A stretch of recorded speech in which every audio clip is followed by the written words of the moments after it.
Hey there, extra historians. Welcome to Lies, the part of the show where we tell you all the things we left out, the stuff we got wrong, and all of the cat facts we cat-gutted. I'm Rob, I'm the head writer of Extra History, and today we're talking about the history of cats. First off, I wanted to say that Lies is made possible by our patrons. Thank you for showing that history is a conversation. And let's jump in. We're a part of the Nebula First program. You can head on over there to watch our first episode of Mutiny on the Bounty. It's going to be a really interesting series. It marries two things I'm very interested in, the British class system and early cultural contacts in the Pacific. Recommended reading for this series is A Cat's Tale, A Journey Through Feline History by Baba the Cat and Dr. Paul Codinaris, an art historian. This is a really funny book. It's written from the perspective of the professor's cat, Baba, and it's actually like there are pictures in it of Baba dressed in historical clothing. And the audiobook is narrated by a woman who is doing kind of a cat voice. You know, it's fun. It's a really enjoyable book. The Great Cat Massacre and Other Episodes in French Cultural History by Robert T. Darnton. This is an academic text about the Great Cat Massacre and some other things about the treatment and feelings about cats in France. The Cat, A Natural and Cultural History by Sarah Brown. She's not a historian, she's a specialist in cat behavior. It has some interesting anatomy stuff and also a historical section. And there are a lot of articles. We'll talk a little bit about that. Before we get into everything, I do want to mention we do have cat-related merchandise on the store. If you want your own Zoe, we have Zoes. I had to dig mine out because my kids love mine and steal it all the time. We have our calendar, 2025 calendar, which has Zoe in it. Even though we're through a lot of 2025, it has a lot of cool art and links to our videos so that you can see what happened on what specific day. We do have a shirt that is Zoe in several different guises, including Cleopatra. And I just want to mention, we do pins. You don't have to use them as pins. I like to do custom notebooks, and I bend the back of my pins so they can be closures on my notebooks. This is just more of a note. We loved all your stories about your cats. Thank you for telling us. Wonderfully wholesome. Though it's something we probably should throw in just at the top. If you have a cat, please spay and neuter it. And if you can, keep it inside. They can be very environmentally destructive, especially to bird populations. Yeah. You know, we made a whole video about the mongoose and pigs, but cats have also caused a lot of environmental destruction, particularly to birds and small rodents and lizards and that kind of thing. Episode 1, patron question from Bo Carey. This is kind of a two-part question. I'm surprised you didn't mention the story that Herodotus recorded, where the emperor of Persia, Cambyses II, invaded Egypt and attached images of cats on his shields and held cats hostage in order to stop the Egyptians from fighting him. Is there a reason this wasn't mentioned? So there are a great many stories about cats in history, and when I was building this series and outlining it, I realized that to kind of like keep some semblance of theme and forward motion, we weren't going to be able to take like this path and this path. We couldn't do too many diversions, and that meant not necessarily telling every interesting story about cats or every interesting story about a specific cat. But the good thing is now that we do the shorts part of our channel, a lot of these stories can go to the shorts. So there were some stories that you might have seen our Coolest Cats in History videos. That series is going to continue for a little bit at least. And I can pull stuff out and I can just throw them up there. So this might be something you see in the future. You described Roman views of cats when they conquered Egypt, but how did the Persians view and treat cats when they ruled over Egypt? I didn't come across that, but something that's interesting is the long-haired Persian cats, or Angoras. These are actually from European cat breeding stock. So at some point, we don't know when, someone took European cats to Iran, Afghanistan, and this long-haired breed was created. And then in the 1620s, you have Europeans who are in the area saying like, they have these cool long-haired cats and I really want to start bringing them to Europe. They become really popular in France and the UK, particularly in the 19th century. And there are multiple Angora cats at the 1871 Crystal Palace show that we talked about. Patron question from Gage Hardesty. How do you tell when each animal is domesticated, since online research says they might be different based on location? So it's not easy, right? And one thing that was difficult about this first episode is that there have actually been discoveries, especially with regard to cats, in the last 5 years that have rewritten this stuff. And there could be another one tomorrow that we find out about that's going to rewrite it again, right? There could be some new archaeological find. So usually this is looking at animal burials. Are they buried with people or near human settlements? What are the teeth like? Because from the wear pattern on the teeth, you can kind of tell what they've been eating. Have they been eating people food, basically? Have they been eating grains and like breads and things like that? Because there are patterns of decay you can see from that. Have they had injuries that have been healed in a way that they wouldn't in the wild? But most particularly, have they been buried with a human? Or have there been funerary rituals devoted to them, right? So there's a fox that was buried with a human. Probably the human died, and the fox that was the companion animal was killed to go with them. And both skeletons have been rubbed with red ochre.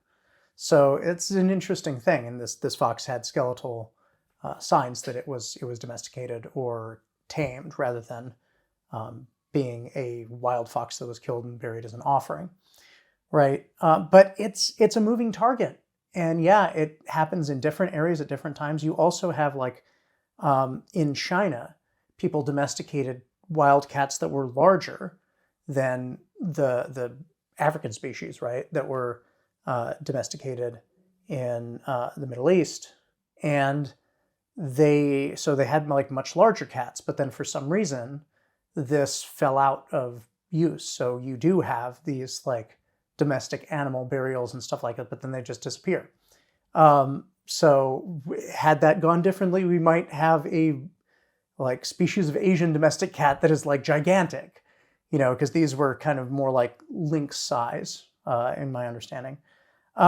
So this is one reason it's all over the place online, because you'll have a discovery and then a bunch of people will write about it, and you'll have another discovery and a bunch of publications will write about it there.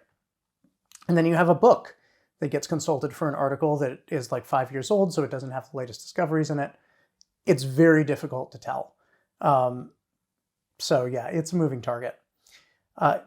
Really, I loved this comment. Fun fact, ancient Egyptians called cats mew or meat, which literally translates to he or she who meows, which I find oddly adorable. This is actually quite common, this naming a cat for the sound it makes. So in Mandarin, cats are mao. So it's similar, right? And the Cantonese is also similar. In Southeast Asia, like Thailand and Vietnam, it's meow. I'm probably mispronouncing that a little bit. So yeah, in other places around the world, you have this cats being called like mew or meow or mao, or, you know, it's a cool naming convention. Someone said the variation in dog morphology is due to the fact that dogs have 38 pairs of chromosomes and cats only have 19. You can get a lot more variation with 38 variables than with 19. Yeah, I tend to not try and go too deep into science stuff. I sort of leave that for science channels a little better. I feel like I'm less likely to notice a mistake or something that has nuance because I'm not as trained in that area. Domestication involves changes at the genetic level involving floppy ears, shorter snouts, increased docility, and smaller brain size. Taming is just getting used to being around humans. So we talked about this. The technical definition of taming that I read, taming versus domestication, it depends on whether the animal is born into human care and is shaped for human preferences versus whether it is born wild and has been trained to live around humans. So if a wild animal comes to live with you, it's tamed. If it's had its young raised in human care, those are domesticated. But if there's anything I've learned from this series in particular, is that people's definitions of domestication vary. So that's again, it's a moving target.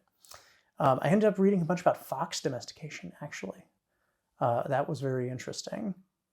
Another thing about the Egyptian cat sacrifices, the Egyptians prized the most cats with red fur. Their breeding program was so extensive that their recessive trait is self-sustaining. There's been some pushback on the Egyptian breeding program. There are some people who suggest that this actually did not happen, that these were offerings of house cats, which also happened. Or these were offerings of cats that had died, but were not necessarily bred to be sacrificed. Breeding animals specifically for sacrifice was a very common thing in the ancient world. In fact, you'd often try and kind of control that so you would get a specimen that was particularly good to sacrifice, right? So this would not be an unusual thing. So I personally think that there's truth to the breeding program thing, right? In fact, it's interesting. One of my religion professors, when I was doing my religion degree, pointed out that, why are there money changers in the temple that Jesus turns their tables over? It's like, well, it's because money is profane and you can't bring it into the temple, but there are things you have to buy in the temple, including animals to sacrifice. And why the money changers are there is you give them your money and they give you tokens that are okay to take into the temple to engage in that trade. So I thought that was very interesting. Anytime we mention anything biblical, it always becomes like a little bit of a thing. So I'm using this as an example. If you don't believe that, that's fine. And also, this made me really think of, so in Asia, there's sort of a similar practice that goes on today. It's the opposite of a sacrifice, which is in Buddhism, sometimes you'll do this thing called life release, or it's also called humane release, where you buy a captive animal and you release it into the wild, and you build merit, and you kind of like show mercy in setting something free. So there's a public information campaign going on in Hong Kong basically saying, like, don't do this, please. It's bad for the animals. They are not going to survive. Like, it's bad for the environment. And actually in Thailand, there are temples you can go to where you're like buying a turtle and you're putting it in a pond to release, and it's like swimming off, and there's some dude like at the other end of the pond who's just scooping it back up in a net and is like taking it back to sell to someone else. So, again, like these like animals trade for sacred purposes is a thing that still goes on today. I don't think I don't put it beyond the idea that people who even venerate cats would engage in something that, was cruel to them, right? Episode 2, patron question from Hercules. You seem to imply that cats were hated during the Middle Ages, though examples you came were from the Reformation. I thought throughout the Middle Ages cats weren't hated at all because we have plenty of records of cats in churches, cloisters, and monasteries, and plenty of medieval art with cats. If you look at a lot of that medieval art with cats, frequently, like, one of the classic things is cats being chased by a group of dogs and like stranded up on high things, whether it's like a big rock or a house or a tent. Sometimes even like, there's a famous cat with like a bishop's mitre on, but like he's on top of a tent and there are hunting dogs surrounding it, like barking at him. So I think you can have both. Like, cats can be common and regular and around all the time and still have these negative associations with them, right? And of course it varies from place to place and culture to culture. Vikings liked cats and had ship's cats, and right, the Freya's chariot has cats on it. That is not something that we mentioned in the show, but we probably could have, when we do these things where we have like a huge amount of time, it can sometimes be, we can get a little gloss over something a little too much at one point and then have more hard examples at another point. We probably could have had some more hard examples in that earlier section because the episode is really like transitioning from the medieval to like the early modern, right, through the Renaissance. So we could have probably stood to have a few more examples. Also, my favorite cat poem wasn't mentioned. Pangirban, about a monk who reads and writes, and his pet cat who hunts mice. It's adorable. It is adorable. We'll link it below. It's about it's a monk who is talking about, like, my job is to read books and copy them and Your job is to hunt mice, and we are both artists in our trade. It is cute. It's mentioned in the movie Secret of Kells. YouTube question. This was kind of this wasn't a specific question, but a lot of people kind of made this comment. Most witch hunts happen in Protestant countries. There were very few Catholic witch hunts. This is a myth, and it has become kind of a thing where Protestants will be like, oh, Catholicism, is or really the bad witch hunters like the Malleus Maleficarum and all that kind of stuff. And then Catholics will be like, well, that's a smear that Protestants were really doing most of the witch hunting. Matthew Hopkins in Scotland, Presbyterians in Scotland, and like all that stuff. The reality is it's both. There were both Protestant and Catholic witch hunts, but that's kind of what makes it interesting. I want to do a witch hunt series at some point. I'm a little bit obsessed with this topic. At one point I had a library of historical books on witch hunting. But what makes witch hunting so interesting to me is it doesn't break down neatly by religious group. It doesn't break down neatly by denomination.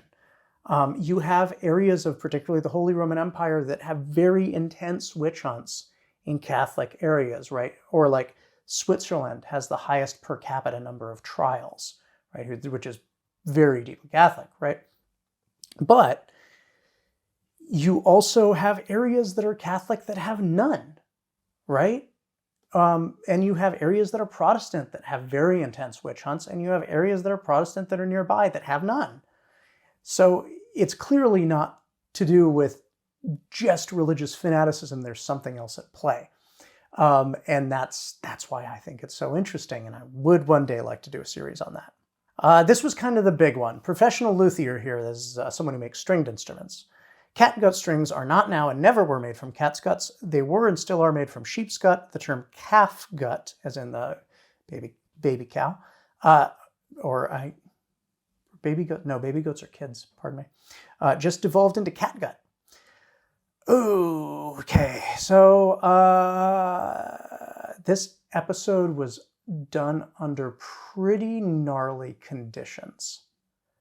One of them being, and we'll talk about this a little later, we had to move and change and edit these episodes a lot to try and figure out how we're going to portray the violence in a way that was not going to be just horrible or a turnoff.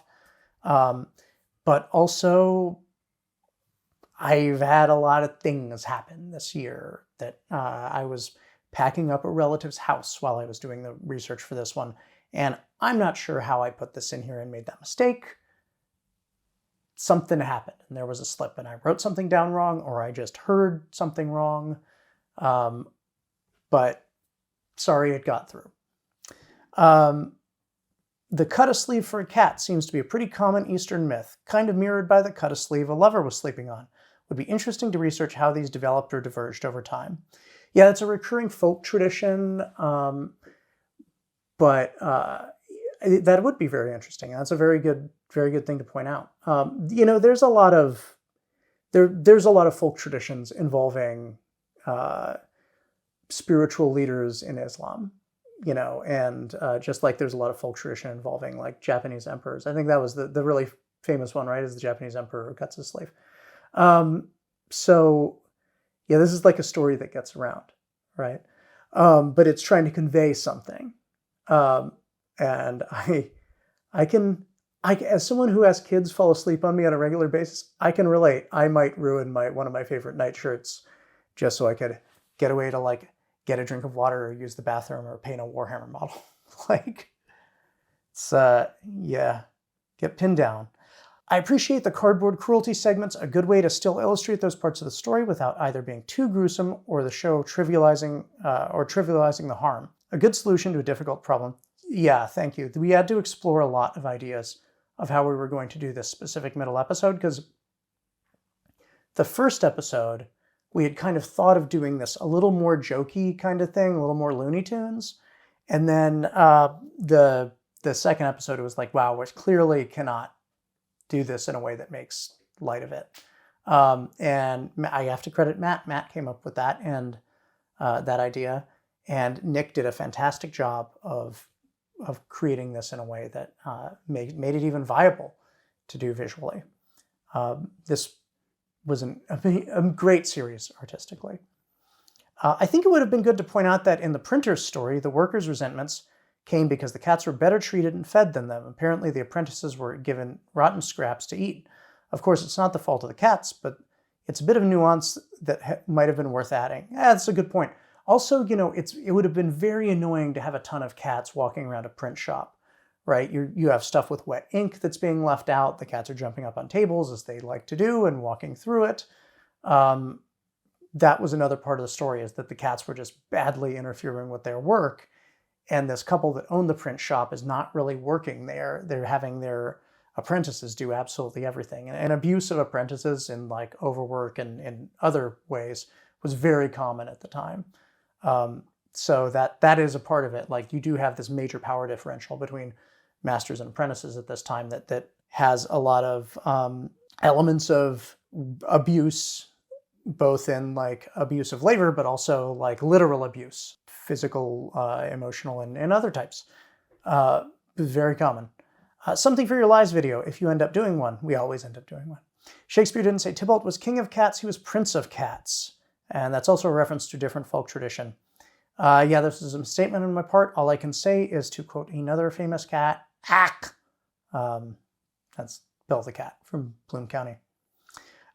Interestingly enough, sorry, total aside, I found out about Donald Trump as a child because at the end of the strip Bloom County, I think he gets attacked by wild dogs, and Trump, and dies, and they take out his brain and put it into Bill the cat. And then Bill the cat ends up, as Trump, ends up like buying all of Bloom County and turning it into roach hotels. And that as a child is how I found out about the guy who is currently our president. Episode 3, YouTube question. You spelled Crystal Palace wrong. No. You just don't know that when it is not the royal residence, it's just the Crystal Place, okay? Only when the Queen is staying there is it the Crystal Palace. No, it's just a misspelling. Sometimes it's hard when something's misspelled as another word. It can get easily read over. It's nice to see in history that no matter how much time there is between civilizations, there's some consistency between humans loving our pets. Yeah, it is nice. I was hoping you'd talk about ship cats. Yes, ship cats are basically always there. Even when cats are not as popular on land, they were always popular on ships. They're just too useful, frankly, right? And the things we talked about have like on army bases, they were very useful. Someone mentioned that the word gato, which means cat in Portuguese, can be used as an adjective here in Brazil. It's as a synonym of handsome or good looking. Yep. There should really be an honorable mentions for Poe, Edgar Allan Poe, and Hemingway. Poe loved cats literally to death, as it's now believed he died from rabies. I love Edgar Allan Poe. I don't, it's off camera, but I have a bust of Edgar Allan Poe sitting here that I got from Etsy. The rabies theory about Poe's death comes from a 1996 medical journal article. And even that article is like, we won't ever know this conclusively. It's one of a number of theories about Poe's death.